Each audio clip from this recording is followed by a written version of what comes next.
afternoon or evening. I'm Ben. I'm Ramsey. This is Really Big Adventures.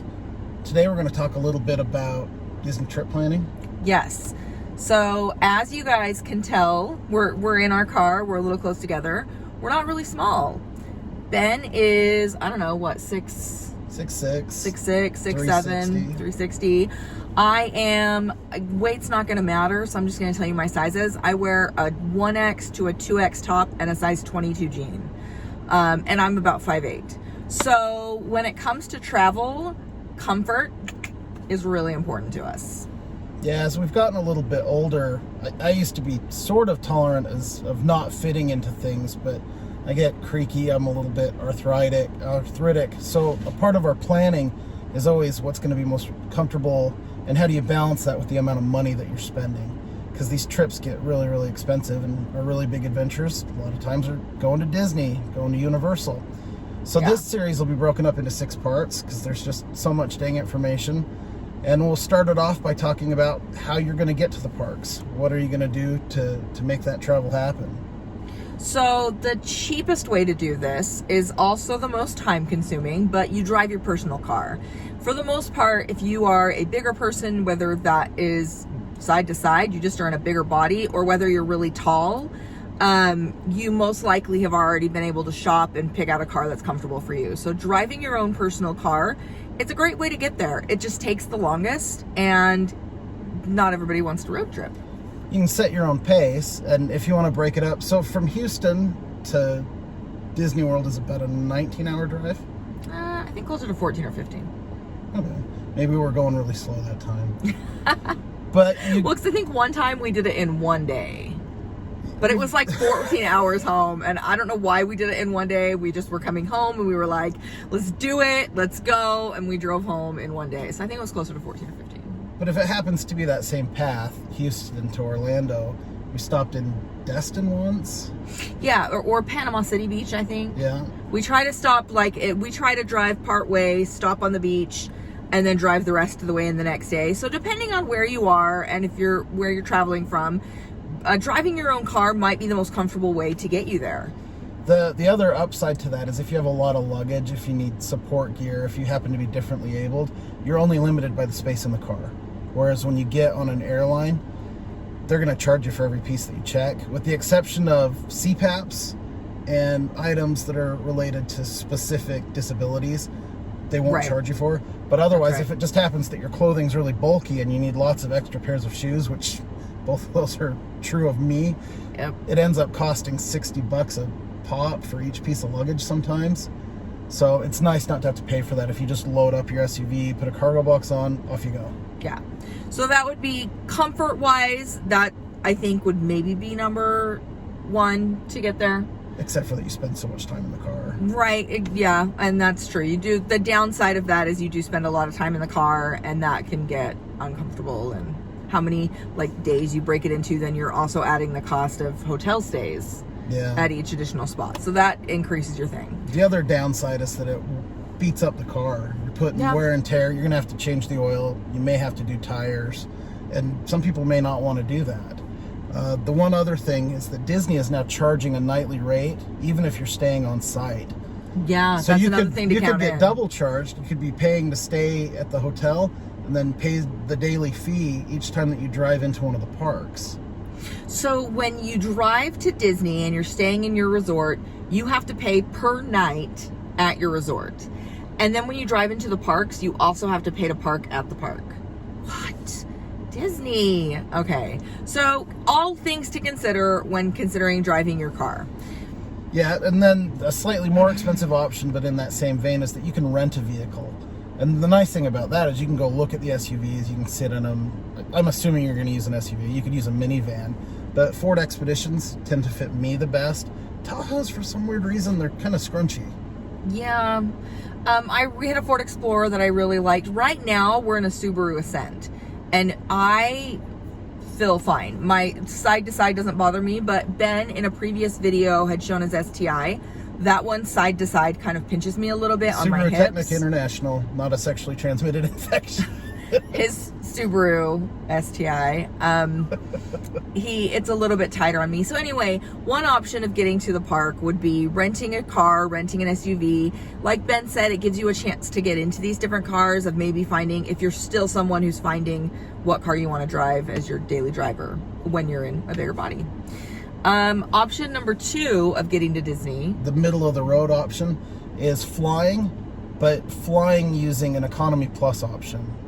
United offers options like that, and Spirit does as well. Of those, Spirit's my favorite. And I know, like, even when we got on Spirit last time, the flight attendant opened it up with, "Hey, Spirit, your favorite airline that you love to hate." But I'll tell you what. Okay, so I almost was commenting about, somebody was asking about Spirit on Facebook right as we were driving over here, and I almost commented this. I will tell you, the best flight with the best flight attendant that I've ever had was on Spirit Airlines. Their big comfy seats are comfortable. They're nice. You pay $60 more per seat, and suddenly per direction per person. Per direction per person. So traveling by yourself, I would pay $60 more for my seat there and $60 more on the way home. But their big comfy seat, instead of being a row with 3, it's just 2 of you. It's the same as what first class seats are in other airlines like United. Yeah, it was so comfortable. I was side to side. My hips didn't hurt. The seat belt fit perfectly across. My legs, I have shorter legs. I'm only 5'8", but my legs, I have a long torso and real short legs, so that never bothers me sitting in seats. But my hips, side to side, that's a rough seat. But Spirit was the best one. And like Ben said, we had this flight attendant who was hilarious, and he was like making sure everyone was wearing their masks, and I mean, he made it a big deal. They very nearly turned it back to the he was like pointing at people, and he was like, "Put your mask back on." So Spirit, I love him. I don't care. And I like him too. The one thing to be mindful of when you fly those cheaper airlines, specifically Spirit, Frontier, lesser extent Southwest, but it happens with them too, is they are very prone to change times and dates on the flights. Yes. With our Spirit flights, they changed it 12 times. Yeah, they did. We'd had our flights for, it was like 6 months, but they changed it probably 10 or 12 times within those 6 months. And each time you have to go back in and make sure your seat is picked. So yeah, that's an important detail. They do change a lot. Even if you've paid for the seats and you've upgraded where you're sitting, every single time that it changes, you've got to go in and make sure that you're still in the seat that you expect. Yeah, so there are some downsides, but the one thing that when Ben was talking about how they changed the flight times, I would not plan, and I would, if you're gonna fly to Disney, don't go to the parks the day you arrive, because you don't know, like, just don't plan on that as a park day, and don't plan any dinner reservations, or not dinner, but dining reservations, because so many things can happen on the flight can change, your luggage may be delayed, we're going to talk about getting from the airport to the resort. Reservation the night you arrive, and you miss it because the flight's late. And you'll miss it because of flight issues. So definitely, if you're going to fly, don't plan any Disney things that day. Right. So the final option that we'll talk about is just flying first class. Yeah. And there are a couple ways to do that. The easiest way is just to pay for it and deal with it. First class is lovely, but you can also work your way into some of those seats if you have an airline credit card, or if you have some points, or if you have status. Yeah. First class is really nice. I've ridden first class once, and it was when we had points, because Ben was flying a lot for work, and we had mileage built up, so they upgraded us to first class, but only one ticket, and so Ben let me take it, and I got to sit in first class. It was really a lot more comfortable. Again, my hips are wide, so sitting in first class is a really comfortable thing for me. It's very uncomfortable for me to fly. I'm very pinched in. So first class is an option for me, but it's not always an option financially. Not everyone can afford to just pay for a first class seat. So we have our dirty secret for flying, because like we said, we used Spirit in December of 2020. And what we did was we paid for the big comfy seats for ourselves. We did not pay for them for our 3 children. No, if your kid is only this big, then they don't need to sit in the front seat. They don't need big and comfy. The big and comfy need big and comfy. Now what we did do is we paid for a seat upgrade to put them in the row behind us. True. And that was an upcharge, but it wasn't $60 a seat. No, and I think it was 30, something like that. And here's the other thing. And in thing. general, sorry, I didn't mean to cut you off. In general, Spirit, the things that you buy are a la carte, so that the flight ends up being as expensive as you need it to be. So you're paying for luggage, paying for seat upgrades, pay for food. I don't remember that they offered any on that flight. You could have paid for it if you wanted it. Yeah. But the thing about Spirit that I was actually going to touch on that is once you add in all those extra charges, it's not necessarily that you're getting this great deal, but you're not paying any more than you would on another regular flight. Yeah, because we've researched that. When we were done and we had upgraded our flights to the way that we needed them to be on Spirit, it was roughly analogous to what it would have cost us on United. Yeah. It was a much more comfortable flight. Yeah. Oh, yeah, for sure. It was a nicer plane. It was in good shape. The flight attendants were lovely. I'll fly them again. I just don't trust the schedule.